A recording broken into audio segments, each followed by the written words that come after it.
The nation of India is one of the most diverse in the world, home to thousands of culturally unique ethnic groups. Among this diversity, the long-bearded and tall-turbaned Sikhs of the Punjab stand out as one of the most visually distinct pieces of India's vibrant cultural collage. Despite this, the Sikhs are one of the most misunderstood people in the world, mistaken for Hindus by some, and subject to anti-Islamic hate crimes by others. In this video, we will explore the true identity of the Sikhs by diving into their historical origins, charting a course from their emergence in the fertile river valleys of the 15th century Punjab to the lives and times of the 10 gurus who transformed the Sikh people from a spiritual commune into a warrior society, built on compassion and tempered by the sword. And while swords were the order of the day back then, if they'd needed ships, they'd probably have got pretty far with them as well. Now it's time to see how you perform in our sponsor World of Warships Legends, with a special bonus and a new program to protect naval history coming up in a second. This game is the World of Warships experience, refined and optimized for console play on the big screen. Take the ships that made history in the 20th century into intense and explosive PvP battles, on tight maps designed for quick action and decisive strategies. Master destroyers, fragile but extremely deadly, battleships, hulks that last a long time but are slow to fire and move, cruisers, your all-rounder master of none choice, and aircraft carriers, contesting airspace, gathering intel and supporting team plays. Now until September 8th, you'll be able to buy a charity DLC pack to raise money for the restoration of the USS Texas. This vessel served in both World Wars and now serves as a museum of naval history. So buying this pack will help keep this historic creation alive, maintain its role in history education, and of course you get a load of stuff to use in World of Warships Legends, including the USS Texas itself. But wait, there's more. Until August 31st, you can enter a raffle to win a special USS Texas themed Xbox and display stand, which comes with an actual piece of the ship built into it. To enter, register on the Screen Rant page with your Xbox account and play 5 battles on Xbox in World of Warships Legends. It's US entrants only, full details will be linked below. Get the game for free via our link in the description, and we'll also link the full details for the charity DLC and raffle. The Sikhs are one of over 2,000 cultural groups native to the incredibly diverse Indian subcontinent, instantly recognizable by their tall, colourful and majestic turbans, known as the Dastar. They adhere to a unique religion called Sikhism or Sikhi, which distinguishes them in a subcontinent where the vast majority of people adhere to Hinduism or Islam. The Sikhs are native to a region called the Punjab, which today is split between the Republic of India and the Islamic Republic of Pakistan. Of the many religions that have historically thrived in the Punjab, Sikhism is among the newest, emerging only around 500 years ago, after Islam had already been established in the region for centuries, and Hinduism for millennia. The Sikhs are a small minority in their home country, numbering around 25 million, a drop in the bucket of India's total population of over 1.4 billion. Despite this, the Sikh diaspora is one of the most prominent Indian minority groups in the Western world. In fact, the 800,000 Sikhs in Canada make up a higher percentage of their country than their kin in India do, with the voice of sports announcer Hanarayan Singh calling the play-by-play on the hockey night on the Canada Punjabi broadcast, telling you all you need to know about the Sikhs as a cultural pillar in the land of maple syrup. Before we jump into the march of history, let us first provide a brief summary of the Sikh religion. This is easier said than done, because like every other religion, the Sikh community is divided into many sects, with differing beliefs, practices and political goals. However, it is not within the scope of this video to get into this, so we will instead present a streamlined view of the Sikh faith. When summarizing his religion, the prominent Sikh author and politician Khushwant Singh once wrote that Sikhism was born out of wedlock between Hinduism and Islam, after they had known each other for a period of nearly 900 years. But once it had taken birth, it began to develop a personality of its own, and in due course grew into a faith which had some semblance to Hinduism, some to Islam, and yet had features which bore no resemblance to either. Sikhism is a monotheistic faith that believes in one supreme being, a formless, genderless, and cosmically omnipotent entity. The Sikhs' understanding of their god is malleable and compatible with both Hindu and Muslim schools of thought. While the Muslim belief that God is indivisible is fundamentally incompatible with the Hindu belief that God takes on many different forms, the Sikh view is that since God is universal, he is by definition both the one and the many. Therefore, Sikhs reason both Hindu and Muslims are simply worshipping different manifestations of the same universal entity. Thus, at its core, Sikhism is not about achieving ideological supremacy over other faiths, but finding the universal truths that exist between them. Historically, the Sikhs were led by the 10 Gurus, a succession of spiritual masters who cultivated the Sikh community for the first 200 years of Sikhism's existence. Beginning with the religion's founder, Guru Nanak, each of the 10 Sikh Gurus built upon the legacy of their predecessor to shape the Sikh faith into a form comparable to what it is today. The lineage of mortal Gurus was ended by the 10th and last Guru, Gobind Singh, who transferred the spiritual leadership of the Sikh people not to another human, but to a book, the Guru Granth Sahib. The Guru Granth Sahib is the central holy religious scripture of Sikhism, containing the combined wisdom of the 10 human gurus who preceded it. It is the main object of Sikh worship, and is the central feature of every Gurdwara or Sikh temple. The Granth Sahib is considered to be the final, sovereign and eternal guru of the Sikh faith. To contextualize this for a Western-oriented audience, this would be like Pope Francis declaring that upon his death, another pope should not succeed him, and that the Holy Bible itself will henceforth be the eternal head of the Catholic world. The core message of the Granth Sahib is quite simple. All human beings are equal. The things we use to divide ourselves, such as gender, age, religion, and societal status, are mere illusions that serve to block people from realizing the unifying oneness of the universal God. As an extension of its egalitarian worldview, Sikhism considers community service as one of the purest forms of religious expression. One of the most common ways that Sikhs perform seva, or selfless service, is by volunteering in the langar. The langar is a community kitchen attached to every Sikh Gurdwara that regularly serves free meals to anyone, regardless of their religion or societal status. During these meals, all participants sit side by side on the floor together in a symbolic display that everyone is on the same level. Those of us who grew up in liberal Western democracies, where the rhetoric of equal rights is the norm, the Sikhs' willingness to treat everyone the same and feed everyone regardless of class may not be a particularly novel concept. However, in Sikhism's birthplace of 15th century India, the idea of low-caste peasants dining side by side with high-caste Brahmins was unthinkable to many. In a time when the religion or caste one was born into would determine the course of their entire lives, the Sikh gurus sought to upend the status quo and break down barriers that no one believed could ever be broken. Traditionally, all initiated Sikhs must style themselves in a certain way to distinguish themselves from non-Sikhs. These adornments are known as the 5 Ks: Kesh, Kanga, Kachera, Kara and Kirpan. The first K, Kesh, refers to uncut hair. In religious terms, the growing out and meticulous grooming of long hair and beards represents disciplined holiness.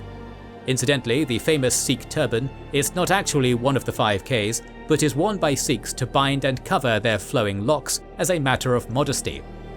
The second K, Kanga, is a small wooden comb, and symbolically is an extension of Kesh.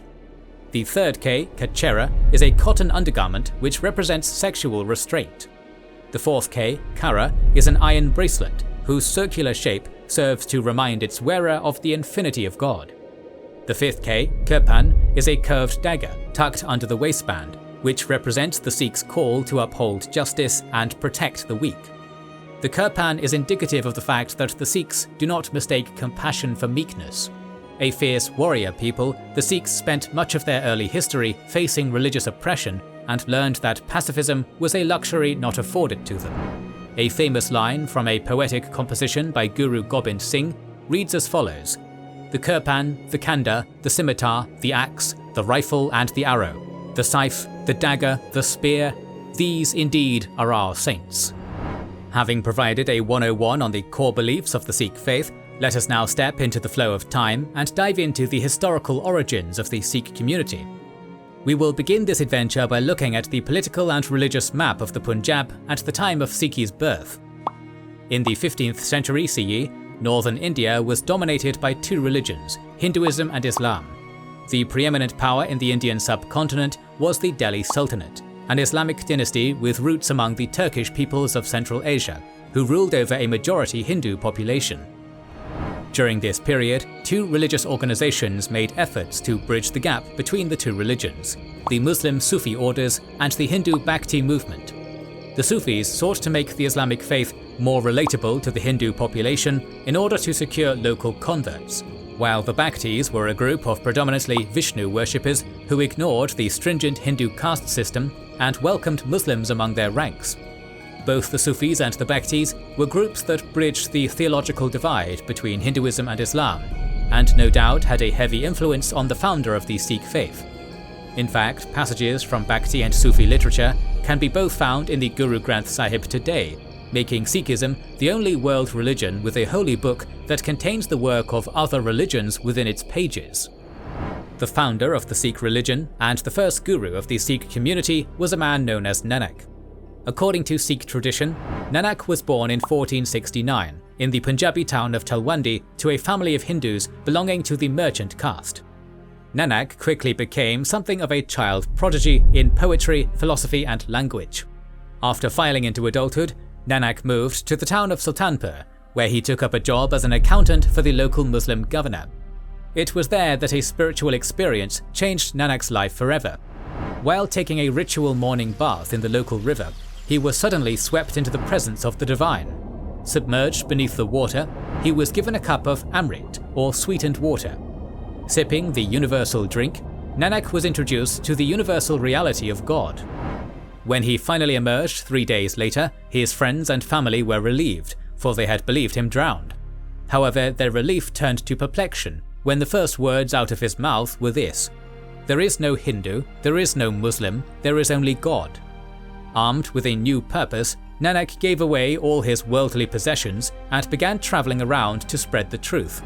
He journeyed across much of Asia, visiting places as far afield as Sri Lanka, Tibet, and the holy city of Mecca.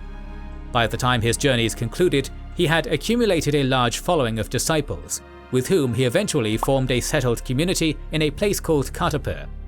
It was there that Guru Nanak passed away in 1539, survived by his followers, who became the earliest form of the Sikh community. For over 200 years since the passing of Guru Nanak, the guruship of the Sikhi was transferred across 9 other gurus, with each one building upon Nanak's legacy. The second guru, Guru Angad, formalized the Gurmukhi alphabet, which gave the Sikhs a written language distinct from the Hindus and Muslims, and fostered their sense of being a separate people.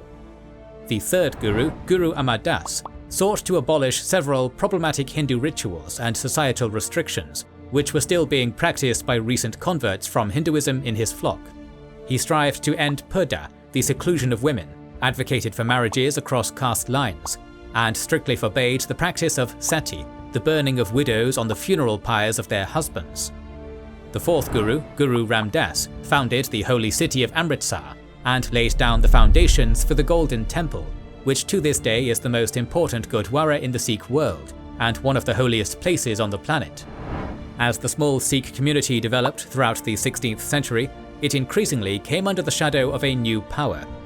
A native of what is now Uzbekistan, Zahir-ud-Din Muhammad Babur was possessed of a conqueror's lineage, descended from both Timur and Chinggis Khan. In 1525, he followed in the footsteps of his Chinggisid and Timurid ancestors by leading an army into Hindustan. Sweeping away the declining Delhi Sultanate at the decisive Battle of Panipat, Babur established the Mughal Empire, which in the hands of his successors would grow into one of the foremost global titans of the early modern age. Originally, the relationship between the Mughal state and their Sikh subjects was actually fairly harmonious. Although they were Muslim, the early Mughal emperors held a generally tolerant attitude towards other religions. This was particularly true of the worldly emperor Akbar, who was said to hold a great admiration for the Sikh gurus. According to one story, Akbar once paid a visit to the third guru, Amar Das. Rather than roll out the red carpet for the emperor, the guru held him to the same standard as anyone else, refusing to see the sovereign until he had participated in the langar. Impressed by the guru's pious integrity, Akbar happily agreed and partook in the communal meal. Thus, one of the single most powerful men in the world ate side by side with peasants on the floor of the Gurdwara. Unfortunately, the death of Akbar and ascension of his son Jahangir to the Mughal throne brought a sudden reversal in the policy of the state towards the Sikhs. In 1606, Emperor Jahangir ordered the arrest and execution of the fifth Guru, Guru Arjan Dev, by having him roasted alive on a giant griddle. The reasons for this are debated. Mughal sources claim that Guru Arjan had thrown his political support behind the imperial prince Khosrow, who was in a rebellion against his father. Sikh sources claim that while Khosrow did visit the Guru in his Gurdwara, Arjan did not endorse his claim to the throne, only showing him the same hospitality he would any other guest. Whatever the case, the Guruship was succeeded by Arjan's son, Guru Hargobind, who responded to his father's death by militarizing the Sikh people and training up a private army known as the Akal Sena. Hargobind famously wore two swords under his sash, one representing Piri, spiritual authority, and the other representing Miri, temporal authority. Through this, the Guru asserted that the leaders of the Sikh community could no longer merely be religious shepherds. In the face of oppression, they had to take up the mantle of political and military leadership. When Emperor Jahangir heard word of what Hargobind was up to, he had the Guru arrested and imprisoned, only to have him released a year later. The reasons for Jahangir's capricious change of heart are unclear, but it seems that Hargobind actually developed a sustainable understanding with his father's murderer. One Sikh account even claims that during a royal hunt, the Guru saved the emperor's life by fending off a feral tiger. Throughout the rest of Jahangir's reign, Hargobind continued to quietly build up his private army, leveraging his good relationship with the emperor to stay mostly under the radar. The other shoe finally dropped when Jahangir passed away, and his successor, Emperor Shah Jahan, sent troops into the Punjab to defang the troublesome lions of the Punjab once and for all. In 1634, Guru Hargobind bloodied the nose of the mighty Mughal army at the battles of Amritsar and Lahira. A year later, he narrowly evaded capture by breaking out of Kartarpur in a daring escape after being entrapped in the city. Despite Hargobind's victories over imperial forces, the Gurus who followed him still partook in Mughal society, oscillating between paying obeisance to Mughal emperors and open insurrection against Mughal officials. On more than one occasion, Sikh Gurus leveraged their political and military influence to intercede in Mughal succession disputes, in attempts to put someone friendly to the Sikhs on the throne. Nevertheless, through the early triumphs of Guru Hargobind, the Sikhs had fully metamorphosed from a spiritual commune into a warrior society, ready and able to defend their right to exist at the point of a sword. In 1675, the Sikh community suffered a second great martyrdom when Guru Tegh Bahadur, the ninth and penultimate Guru, was put to death during the reign of the Mughal Emperor Aurangzeb. According to Sikh tradition, the Guru met his end by interceding on behalf of a group of Hindu Brahmins from Kashmir who were being coerced by a local Mughal governor into converting to Islam. The Guru declared himself ready on their behalf to offer his head rather than his faith. For this, he was arrested, jailed, then publicly beheaded in Delhi. The Guruship was subsequently passed on to his son, the 10th and last Guru Gobind Singh. Like Guru Hargobind before him, Guru Gobind Singh responded to the execution of his father by leading the Sikhs to war. A robust and dynamic general, Guru Gobind Singh presided over a renewed era of armed hostility against the Mughal states. Between 1682 and 1699, he led the Sikh Akal Sena to 8 consecutive victories against the forces of both local Mughal governors and local Hindu hill rajas whom they often allied with. Guru Gobind Singh realized that in order for Sikhism to survive for generations to come, the religious identity and warrior zeal of the Sikh community had to be able to survive beyond its gurus, who, as the fate of his predecessors had proved, could be snuffed out unpredictably. In the spring of 1699, the last Guru put his plans to motion. He called his followers to his tent, drew his sword, and asked for a human sacrifice. One by one, 5 brave men rose up and entered the Guru's tent, and each time the Guru emerged with blood on his sword. However, after these 5 ostensible beheadings, the Guru went back into his tent and emerged with all 5 men, revealing that they were unharmed. For the bravery they had shown, the Gurus declared that these 5 fearless souls were the first members of the Khalsa, an elite warrior society within the Sikh community who would serve as the vanguard of the Sikh people from this day forward. 80,000 more souls were initiated into the Khalsa that day, all of whom were given new royal surnames, regardless of their caste. Men were given the surname of Singh, meaning lion. Later, as the tradition developed, women initiated into the Khalsa were given the surname Kaur, meaning princess. The Sikh Khalsa persists to this day, and the rite of initiation into its ranks remains a core coming-of-age ritual for Sikhs across the world. For nearly a decade after its formation, Guru Gobind Singh led his natal Khalsa warrior wave against the Mughals in battle after battle, against the forces of Emperor Aurangzeb. In 1707, the emperor died, and a succession crisis erupted between his two sons, Azam Shah and Bahadur Shah. As Bahadur Shah was the candidate more sympathetic to the Sikh plight, Gobind Singh led the Khalsa to battle on his behalf, joining the imperial prince at the Battle of Jajau, where, if Sikh records are to be believed, he personally slew Azam Shah in battle. After the battle, hostilities between the Sikhs and the Mughals abated. Unfortunately, this peace would not last long. A year later, Gobind Singh was ambushed by two assassins sent by a Mughal army commander. The assassins were caught and killed, but it was too late, for the Guru had suffered fatal wounds at their hands. On his deathbed, the final Guru of the Sikhi declared that the line of human Gurus would end with him. Henceforth, the spiritual leadership of the Sikh people would pass on to the Guru Granth Sahib, the repository of all the past Gurus' wisdom. Moreover, the political and military leadership of the Sikh nation would pass on to the Khalsa warrior society, which would be charged with leading the Sikhs to victory in all the wars to come. Indeed, the Khalsa would do just that. Throughout the 18th century, as the Mughal Empire entered into a period of decline, the lions of the Punjab would fill the power vacuum, emerging for the first time in history with a state of their own. In our next video on the Sikh people, we will cover the rise and fall of the Sikh Empire. To make sure you don't miss that, subscribe and press the bell button. Please consider liking, commenting and sharing, it helps immensely. Recently we've started releasing weekly Patreon and YouTube member exclusive content. Consider joining their ranks via the link in the description or button under the video to watch these weekly videos, learn about our schedule, get early access to our videos, access our private Discord and much more. This is the Kings and Generals channel, and we will catch you on the next one.